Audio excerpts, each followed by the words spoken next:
আসসালামু আলাইকুম এভরিওয়ান। চলো আজকে সকাল সকাল তোমাদের সঙ্গে একটা হিজিবিজি মিনি ব্লগ শেয়ার করি। আজকে সকাল সকাল ঘুম থেকে উঠে খুব চা খেতে ইচ্ছে করছিল। ইউ কল মি খ্যাত, বাট তাও আমার দুধ চা বেশি একটা পছন্দ না।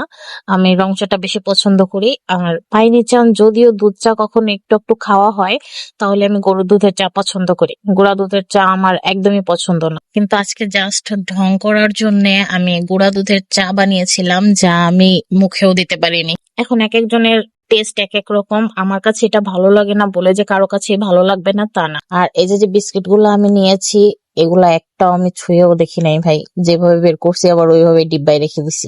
আচ্ছা যাই হোক, এখন আসি পিনাট বাটারের কথায়। এটা কারা খায় ভাই, কিভাবে খায়? এইটা যারা খাইতে পারবে তারা আমার মনে হয় যে দুনিয়ায় হালাল বলতে যা আছে সবই খাইতে পারবে। যাই হোক, আমি একটা অনেস্ট রিভিউ দেই, আমি এটাও খাই নাই ভাই। এটা আমার দ্বারা সম্ভব না খাওয়া। ট্রাস্ট মি, এই পিনাট বাটার লাগানোর পরে এই এই রুটিটা আমি না খাইতে পারতেছিলাম, না ফেলতে পারতেছিলাম, এমন একটা অবস্থা হয়ে গেছে আমার। মোট কথা আজকে সকালের নাস্তাটা আমি জাস্ট ঢং করার জন্যই করছি। আমি ভাই এর কিচ্ছু খাই নাই।